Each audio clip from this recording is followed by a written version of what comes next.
Assalamualaikum warahmatullahi wabarakatuh.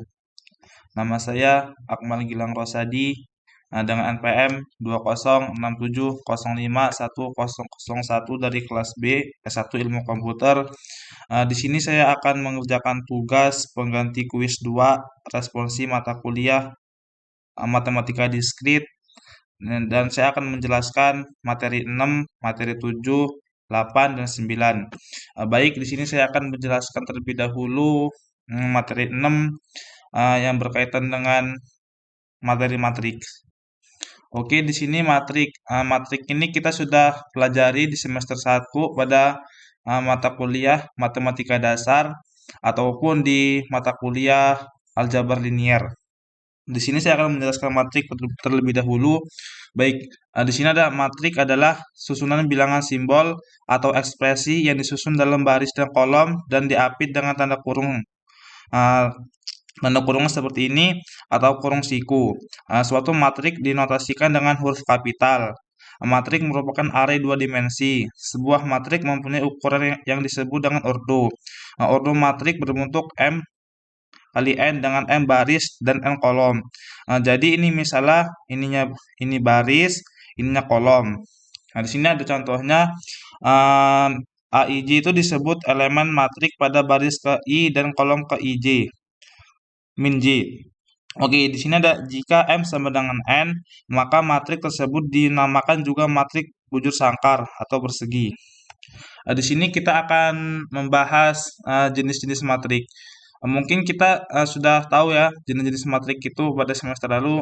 Di sini saya akan mengulasnya sebentar. Jenis matrik ditentukan oleh ordo matrik dan komponen-komponennya. Di sini ada matrik baris. Jadi matriks yang hanya mempunyai satu baris saja. Ordo dari matrik baris berbentuk 1 kali N atau disebut juga vektor baris. Di sini ada contohnya. B sama dengan buka kurung 5, 9, min 13 tutup kurung. Di sini lalu ada matrik kolom, matrik yang hanya terdiri dari satu kolom saja secara umum. Ordo matrik kolom adalah MX. Jadi matrik kolom ini dia hanya mempunyai satu kolom. Jadi perbedaan kolom dan baris adalah ini disebut baris yang ke kanan. Kiri ke kanan tuh baris, kalau kolom atas ke bawah itu disebut kolom. Di sini ada matriks 0. Yang dimaksud oleh matriks 0 adalah matriks yang semuanya komponennya bilangannya 0. Matriks 0 dinotasikan dengan 0, maka dia 0 semua. Kemudian di sini ada matriks persegi, matriks atau matriks bujur sangkar. Matriks persegi adalah matriks yang memiliki banyak baris yang sama dengan banyak kolomnya. Pada matriks persegi terdapat diagonal utama, yaitu komponen matrik yang letak barisnya sama dengan letak kolomnya. Jadi diagonal utamanya ini nih, 4, 5, 9. Kemudian ada matrik identitas. Matrik identitas atau matriks satuan adalah matriks diagonal yang semuanya komponen unsur diagonal utamanya adalah 1 dan unsur lainnya bernilai 0. Matrik identitas dinotasikan sebagai seperti ini, 1 N kali N atau Ln. Di sini ada contohnya A sama dengan buka kurung matriknya 1 0 0 0 1 0 0 0 1. Kemudian ada matriks diagonal yang tadi itu yang sudah saya jelaskan. Matriks diagonal adalah matriks perseginya yang unsur selain unsur diagonal utamanya bernilai 0. Kemudian di sini ada matriks segitiga atas. Matriks segitiga atas adalah matriks persegi yang semua komponen atau unsur di bawah diagonal utamanya adalah 0. Kemudian ada matriks segitiga bawah. Matriks segitiga bawah adalah matriks persegi yang semua komponennya atau unsur di atas diagonal utamanya adalah 0. Kemudian ada matriks skalar. Matriks skalar adalah matriks diagonal yang semua komponen diagonal utamanya merupakan bilangan yang sama. Kemudian di sini ada transpos matrik. Kita sudah nggak asing ya dengan transpos matrik ini. Tinggal kita ubah aja kolom jadi baris, baris jadi kolom. Nah, di sini ada matriks transpos merupakan matriks yang mengalami pertukaran elemen dari kolom menjadi baris atau sebaliknya. Ini yang kata saya tadi itu. Nah, jika transpos dari matriks M dinyatakan sebagai M pangkat T. Di sini ada contohnya. eh, Sebuah matriks disebut simetris bila transposnya sama dengan hasilnya. Hanya matriks segi yang bisa simetris. Oleh karena itu, matriks M berukuran n kali n adalah matriks simetris bila M, IJ, M, JI untuk I dan J antara 1 sampai dengan n. Sifat transpos matriks. Di sini ada operasi matriks. Eh, Pasti ada operasi itu ada perkalian, pengurangan, tambahan ya. Di sini ada penjumlahan dan pengurangan matriks. Penjumlahan dan pengurangannya matriks hanya dapat dilakukan apabila kedua matriks memiliki ukuran atau tipe yang sama. Jadi harus sama dia. Elemen-elemen yang dijumlahkan atau dikurangi adalah elemen yang posisi atau letaknya sama. Di sini ada perkalian matriks. Perkalian matriks itu dapat dikalikan dengan sebuah skalar. Dan terakhir ada perkalian dua buah matriks. Ini perkalian dua buah matriks. Matriks dapat dikalikan dengan cara tiap baris dikalikan dengan tiap kolom, lalu dijumlahkan pada baris yang sama. Ini ada contohnya, ada rumusnya juga. Kemudian di sini kita akan membahas sifat-sifat dari matriks. Yang pertama, sifat dari matriks adalah jika A plus B sama dengan B plus A. Yang kedua ada buka kurung A plus B tutup kurung plus T sama dengan A plus buka kurung B plus T tutup kurung. Yang kemudian nomor 3 ada K buka kurung A B tutup kurung sama dengan buka kurung KA tutup kurung B. Yang keempat ada buka kurung AB tutup kurung C sama dengan A buka kurung BC tutup kurung. Kemudian yang nomor 5 ada A buka kurung B plus C tutup kurung sama dengan AB plus AC. Kemudian yang 6 ada tutup kurung A plus B tutup kurung C sama dengan AC plus C. Kemudian di sini nomor 7 AB BA. Di sini kemudian ada determinan matriks. Determinan ini sudah kita pelajari ya, di SMA juga sudah kita pelajari juga, semester 1 sudah kita pelajari. Mungkin sini saya akan mengulasnya sedikit, nggak banyak. Di sini ada setiap matriks segi M memiliki nilai yang disebut determinal yang dinyatakan dengan determinan M, determinan N atau mutlak M. Determinan menyatakan volume dari suatu bentuk geometri dan memiliki informasi yang berkaitan dengan pengaruh transformasi linear terhadap daerah atau volume suatu objek. Di sini ada beberapa cara mencari determinan suatu matriks, di antaranya yang pertama ada metode Sarus, metode minor kofaktor. Ini sudah kita pelajari di mata kuliah aljabar linear pada semester 1. Di sini ada determinan matriks. Mencari determinan matriks itu kita menggunakan metode Sarus. Apabila matriksnya berbentuk 2 kali 2, maka rumusnya untuk mencari determinan adalah di sini misalnya ada A, B, C, D. Tinggal kita kali aja disilang A dikali D dikurang B dikali C seperti ini. Silang. Kemudian ada mencari determinan matriks menggunakan metode minor kofaktor. Ini seperti ini, ada contohnya juga. Di sini ada sifat-sifat determinan matriks eh, yang kita ketahui matriks bujur sangkar A, B, D, dan I. Yang pertama ada bila satu baris berunsur 0 semua, maka mutlak A mutlak sama dengan 0. Ini semua sifat determinan matriks. Bisa dibaca. Kemudian di sini ada sifat-sifat determinan. Bila dari matriks A satu kolom ditambah dengan kolom lainnya atau dengan kelipatan kolom lainnya menjadi matriks B, maka mutlak B sama dengan mutlak A. Ini sifat-sifat determinannya yang lanjutan tadi itu bisa dibaca. Kemudian di sini ada sifat determinan juga. Ini sifat determinan juga.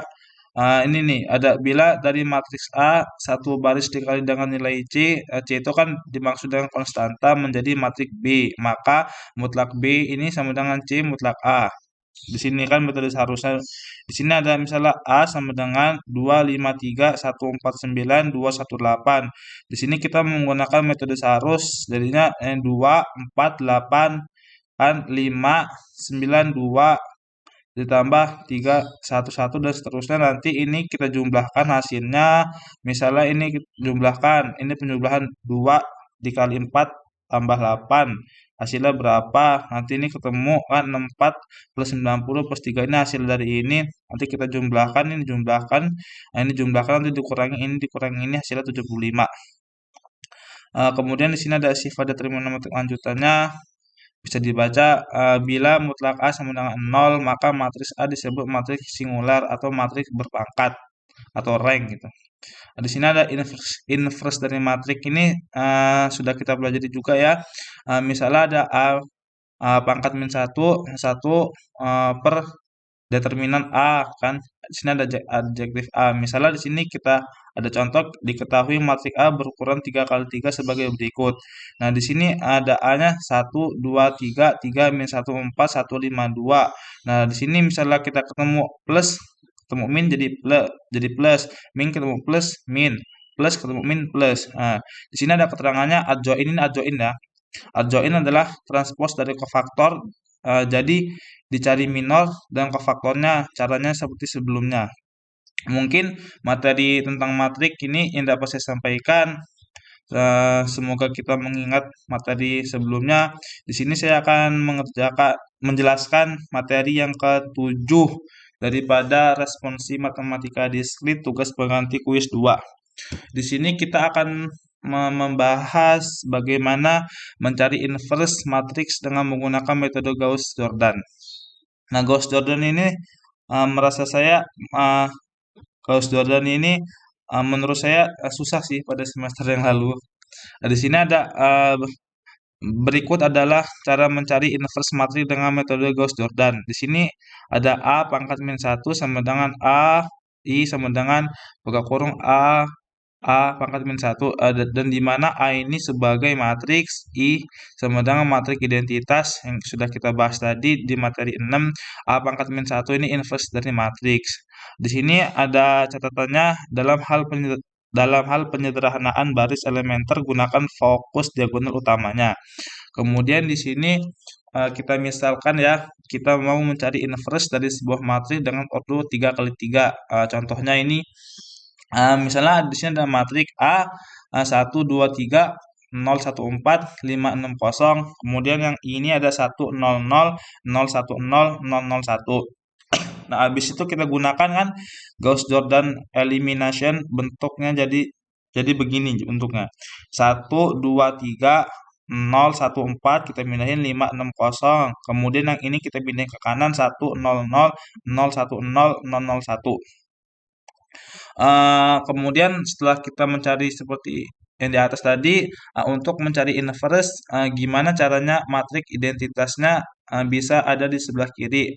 Nah, jadi terserah baris berapa mau ditambahin, mau dikurangin atau dikali maupun dibagi sama baris keberapa. Oke lah, saya kasih tahu penyelesaiannya. Nah, sekarang kita kurangkan baris ketiga dengan 5x. Baris pertama, maksudnya baris pertama dikalikan 5 dulu ya, baru habis itu buat ngurangin baris ketiga. Hasilnya adalah 1 2 3 0 1 4 0 4 min 15 1 0 0 0 1 0 min 5 0 1. Nah, kemudian dari matriks di atas itu kita tambahkan baris ketiga. Baris ketiga ini kan baris 1 2 3 ini baris ketiga, ini kolom namanya. Kita tambahkan dengan 4 kali baris keduanya. Kemudian hasilnya seperti ini. Kan kita kali 4 tadi kan. Kan baris ketiga dengan 4 kali baris kedua. Hasilnya 1 2 3 0 1 4 0 0 1 1 0 0 0 1 0 min 5 4 1. Selanjutnya setelah kita kali, kita kurangkan baris kedua dengan 4x baris ketiga. Dan jika kurangkan juga baris pertama dengan 3x baris ketiga, hasilnya yaitu 120 010 001 16 min 12 min 3 20, min 15, min 4, min 5, 4, 1. Kemudian langkah terakhir dari Gauss Jordan ini, langkah terakhirnya kita tinggal kurangkan saja baris pertama dengan 2 kali baris kedua, yaitu hasilnya 1, 0, 0, 0, 1, 0, 0, 0, 1, min 24, 18, 5, 20, min 15, min 4, min 5, 4, 1. Nah, yang ada di sebelah kanan adalah inverse dari matrik A. Jadi inverse matriknya adalah A min pangkat min 1 sama dengan min 24, 18, 5, 20, min 15, min 4, min 5, 4, 1. Nah, itu dia hasilnya.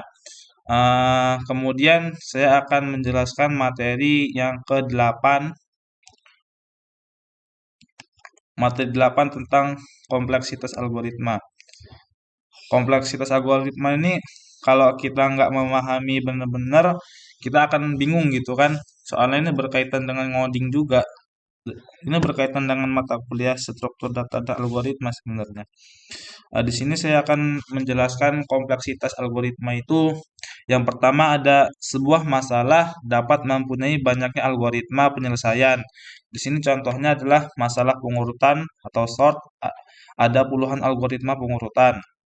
Dan yang kedua ada sebuah algoritma tidak saja harus benar, tetapi juga harus efisien gitu. Jadi sebuah algoritma ini nggak harus benar, tapi harus efisien ya. Kemudian ada algoritma yang bagus adalah algoritma yang efisien atau mangkus. Kemangkusan algoritma itu diukur dari waktu, time, dan eksekusi algoritma dan kebutuhan ruang space memori. Algoritma yang mangkus ialah mangkus ini artinya efisien ya. Algoritma yang meminimumkan kebutuhan waktu dan ruang.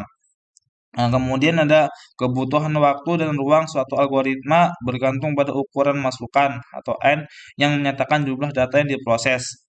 Uh, Kemudian ada kemangkusan algoritma dapat digunakan untuk menilai algoritma yang bagus dari sejumlah algoritma penyelesaian masalah. Kemudian di sini ada model perhitungan kebutuhan waktu. Yang pertama ada menghitung kebutuhan waktu algoritma dengan mengukur waktu sesungguhnya dalam satuan detik. Ketika algoritma dieksekusi oleh komputer bukan cara yang tepat. Kenapa sih alasannya? Yang pertama alasannya adalah setiap komputer dengan arsitektur berbeda mempunyai bahasa mesin yang berbeda. Waktu setiap operasi antara satu komputer dengan komputer lain itu tidak sama. Yang kedua ada compiler atau bahasa pemrograman. Compiler ini nggak asing lagi ya di telinga kita karena kita sering ngoding juga. Yang berbeda menghasilkan kode mesin yang berbeda. Waktu setiap operasi antara compiler dengan compiler lain itu tidak sama. Kemudian ada model abstrak pengukuran waktu atau ruang harus independen dari pertimbangan mesin dan compiler apapun. Kemudian ada besaran yang dipakai untuk menerangkan model abstrak pengukuran waktu atau ruang ini adalah kompleksitas algoritma. Ada dua macam kompleksitas. Jadi itu ada dua macam kompleksitas algoritma. Yang pertama ada kompleksitas waktu dan kompleksitas ruang. Di sini saya akan menjelaskan kompleksitas waktu atau TN. Ini dia diukur dari jumlah tahapan komputasi yang dibutuhkan untuk menjalankan algoritma sebagai fungsi dari ukuran masukan N. Kompleksitas ruang ini SN kan, ini waktu, ini ruang, beda deh. Ganti ini T sama S, ini sama aja kayak T ini kayak di fisika kayaknya. Beda ding. T kan waktu ya. Diukur dari memori yang digunakan oleh struktur data yang terdapat di dalam algoritma sebagai fungsi dari ukuran masukan N. Dengan menggunakan besaran kompleksitas waktu atau ruang algoritma, kita dapat menentukan laju peningkatan waktu atau ruang yang diperlukan algoritma dengan meningkatnya ukuran masukan N. Kemudian ukuran masukan N ini jumlah data yang diproses oleh sebuah algoritma. Di sini ada contohnya algoritma pengurutan 1000 elemen larik, maka N-nya adalah 1000. Kemudian di sini saya akan menjelaskan kompleksitas waktu. Jadi kompleksitas waktu adalah jumlah tahapan komputasi dihitung dari berapa kali suatu operasi dilakukan di dalam sebuah algoritma sebagai fungsi ukuran masukan. Di sini ada apa ya? Di dalam sebuah algoritma itu terdapat bermacam jenis operasi. Yang pertama ada operasi baca baca atau tulis. Di sini ada operasi aritmatika, ini nggak asing lagi lah ya. Ada penjumlahan, pengurangan, perkalian, pembagian. Ada operasi pengisian nilai assignment, operasi penga pengakasesan atau elemen larik, operasi pemanggilan fungsi atau prosedur. Di sini ada contoh algoritma khas di dalam algoritma. Contoh operasi khas di dalam algoritma. Algoritma pencarian di dalam larik, operasi khasnya perbandingan elemen larik, dan seterusnya. Kemudian di sini ada kompleksitas waktu, itu dibedakan menjadi tiga macam. Yang pertama ada Tmax N, adalah kompleksitas waktu untuk kasus terburuk atau worst case, kebutuhan waktu maksimum. Kemudian ada Tmin N, itu adalah kompleksitas waktu untuk kasus terbaik atau best case, kebutuhan waktu minimum. Maaf. Kemudian yang ketiga ada TAF, TAFGN, kompleksitas waktu untuk kasus rata-rata atau average case, kebutuhan waktu secara rata-rata. Kemudian di sini ada jumlah operasi perbandingan elemen tabel. Yang pertama yaitu ada kasus terbaik. Ini terjadi bila A1 sama dengan X, T min N sama dengan 1. Di sini ada kasus terburuk, ada kasus rata-rata. Kasus terburuk itu bila AN sama dengan X atau X tidak ditemukan, T max N sama dengan N. Di sini ada kasus rata-rata. Jika X ditemukan pada posisi ke I min J, maka operasi perbandingan A K sama dengan X akan dieksekusi sebanyak J kali. Di sini ada operasinya. Kemudian di sini ada kompleksitas waktu asimtotik atau tinjau. Ini ada T buka kurung N sama dengan 2N kuadrat plus 6N plus 1. Di sini ada perbandingan pertumbuhan Tn dengan N kuadrat. Di sini ada N, ada rumusnya tadi. Di sini ada N kuadrat, ini ada 10, 261, dikuadratkan jadi 100. Kemudian di sini ada untuk N yang besar pertumbuhan Tn sebanding dengan N kuadrat. Pada kasus ini T buka kurung N tumbuh seperti N kuadrat tumbuh. Kemudian di sini ada notasi O. Notasi O ini nanti kita bahas juga di materi graph. Materi ke-9 terakhir. Atau ini adalah bisa disebut dengan big O, O besar, yang merupakan notasi kompleksitas waktu asimtotik. Di sini ada definisinya, Tn sama dengan 0, Fn dibaca Tn adalah OFN, yang artinya Tn berorder paling besar, Fn bila terdapat konstanta C dengan N0 demikian, sehingga Tn kurang dari sama dengan CFN untuk N lebih besar N0. Fn adalah batas lebih atas upper bound dari Tn untuk N yang besar. Kemudian cukup penjelasan dari saya mengenai kompleksitas algoritma. Kemudian saya akan menjelaskan materi terakhir, materi yang ke-9 mengenai graph. Materi graph, materi terakhir. Ini materi rada sulit sih sebenarnya. Di sini ada pendahuluan dulu. Graph itu digunakan untuk mempresentasikan objek-objek diskrit dan hubungan antara objek-objek tersebut. Di sini ada representasi objek, nokta, bulatan atau titik, hubungan antara objek, garis. Di sini kan ada titik, ada garis, ini sebut contohnya. Di sini ada, kita akan mendefinisikan graph itu apa.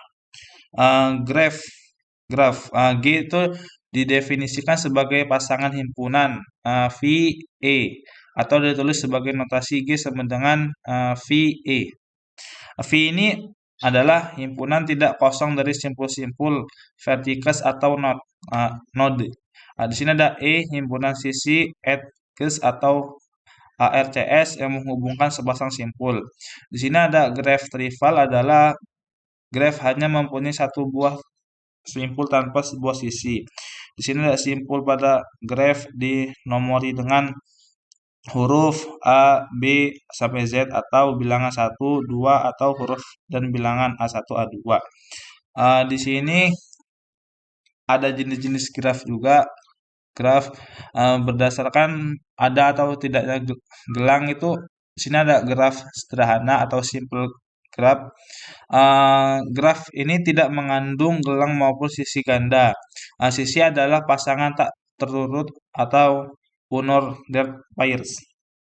Kemudian ada graf tak sederhana, graf yang mengandung sisi ganda atau gelang. Ada dua macam graf tak sederhana. Yang pertama ada graf ganda, multigraph.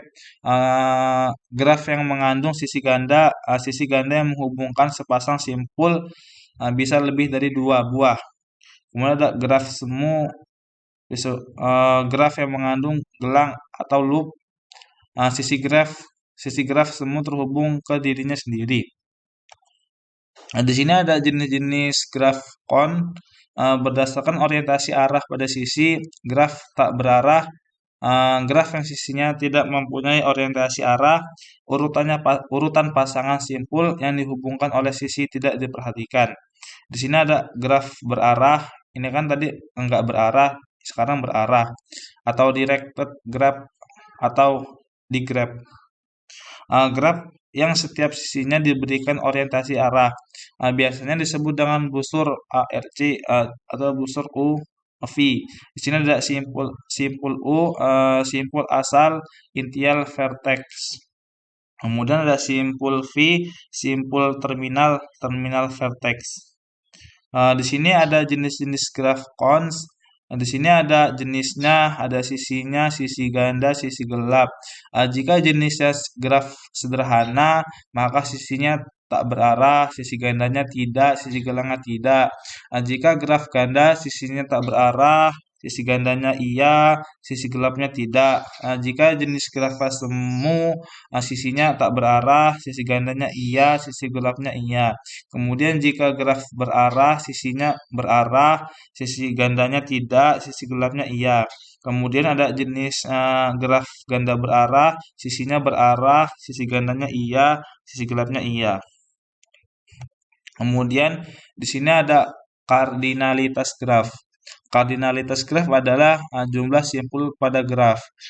Dinyatakan dengan n sama dengan mutlak V atau jumlah sisi dinyatakan dengan ME. Kemudian di sini ada terminologi istilah dasarnya, ada adjunction atau bertetangga, injection, bersisian, isolat, vertex, simpul terpencil, null graph atau empty graph, graf kosong, degree, derajat, path, lintasan, Sicily atau sirkus atau sirkuit, connected, terhubung, subgraph, upgraph dengan dan komplement upagraph, spanning subgraph atau upagraph merentang. Kemudian di sini ada adjunction atau bertetangga tadi kan. Di sini ada terminologinya, kita bahas dulu yang adjunction.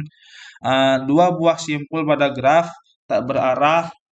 G ini dikatakan bertetangga bila keduanya terhubung langsung dengan sebuah sisi. Di sini ada contohnya. Kemudian simpul 1 itu dia bertetangga dengan simpul 2 dan 3, tetapi simpul 1 tidak bertetangga dengan simpul 4. Kemudian ada insiden beririsan. Untuk sembarang sisi E sama dengan U, V, sisi E ini dikatakan bersisian dengan simpul U dan V.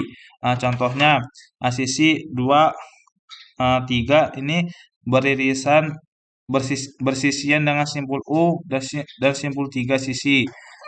Bersisian dengan simpul 2 dan simpul 4, tetapi sisi 1, 2 tidak bersisian dengan simpul 4. Kemudian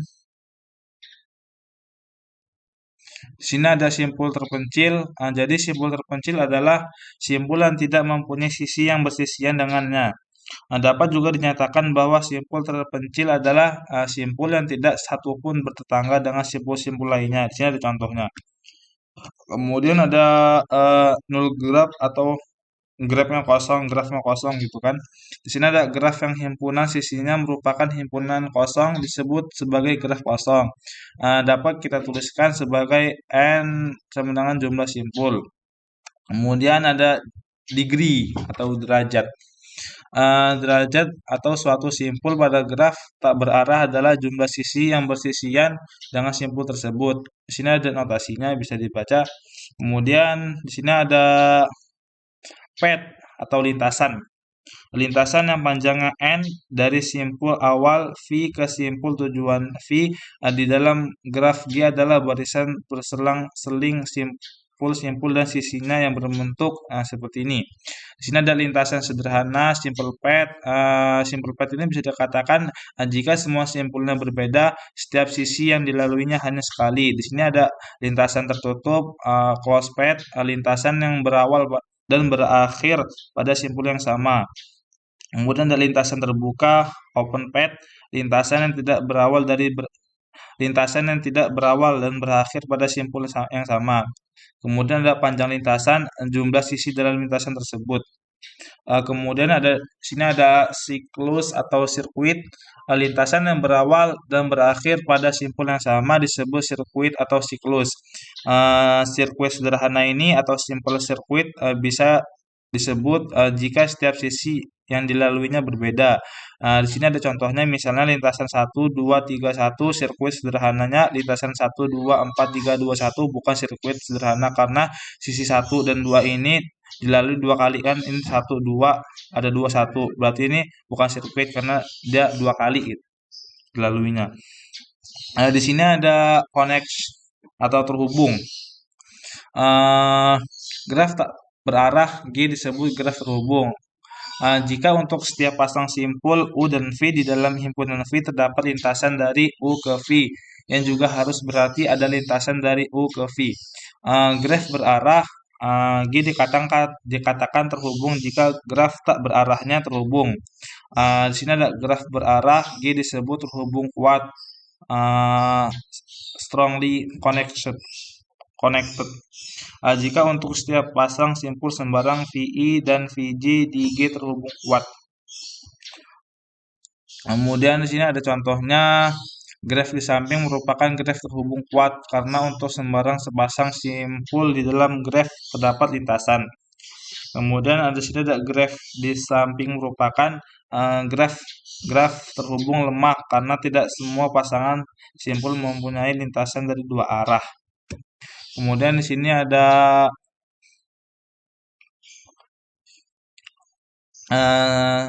up graf merentang bisa dibaca. Kemudian di sini ada cut set dari graf terhubung G adalah himpunan sisi yang bila dibuang dari G menyebabkan G tidak terhubung. Nama lain jembatan atau bridge adalah himpunan sisi apabila dibuang dari graf menyebabkan graf tersebut tidak terhubung menjadi dua buah komponen terhubung. Di sini ada weighted graph atau graf berbobot. Nah, graf berbobot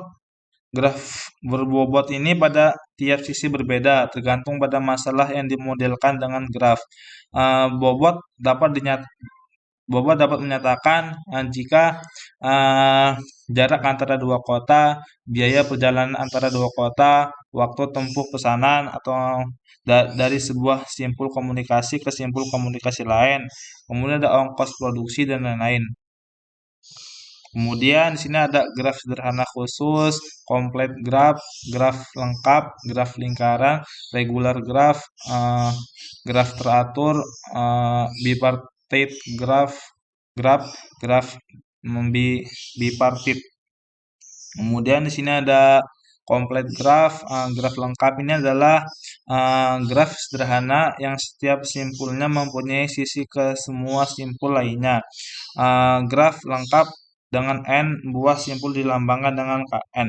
Di sini ada setiap simpul pada kn berderajat n-1. Di sini ada jumlah sisinya n buka kurung n-1 tutup kurung sama 2. Kemudian di sini ada graf lingkaran. Graf lingkaran itu adalah graf sederhana yang setiap simpulnya berderajat 1. Graf lingkaran dengan n simpul dilambangkan dengan Cn. Jika simpul-simpul pada Cn adalah V1, V2 sampai Vn, maka sisinya adalah V1, V1, V2, V2, V3, Vn-1, Vn, dan Vn, V1. Ada sisi simpul dari simpul terakhir Vn ke simpul pertama. Ini seperti ini gambarnya. Kemudian ada regular graph, graf teratur. Adalah graf yang setiap simpulnya mempunyai derajat yang sama. Jika derajat setiap simpul adalah R, maka graf tersebut disebut sebagai graf teratur derajat R. Jumlah sisi pada graf teratur derajat R dengan N buah simpul adalah seperti ini. Derajat 0, derajat 1, derajat 2. Kemudian yang terakhir ada bipartit graph atau graf bipartit. Graf Giang himpunan simpulnya dapat dikelompokkan menjadi dua himpunan bagian V1 dan V2. Sedemikian sehingga setiap sisi di dalam G menghubungkan sebuah simpul di V1 ke sebuah simpul di V2 dinyatakan sebagai G V1 V2. Di sini ada ngegraf bipartit lengkap, komplit. Bipartit graf adalah jika setiap simpul di V1 bertetangga dengan simpul di V2 dilambangkan dengan KMN, jumlah sisi MN. Di sini ada contohnya graf bipartit V1 V2. Ini tugasnya. Silakan buat video terkait penjelasan materi dari responsi 6, 7, 8, dan 9. Ya, mungkin hanya ini yang dapat saya sampaikan. Apabila saya menyampaikan materi 6, 7, 8, dan 9 ada kekurangan dan kesalahan dalam menyampaikan materinya, saya mohon maaf. Saya akhiri. Wabillahi taufiq wal hidayah. Wassalamualaikum warahmatullahi wabarakatuh.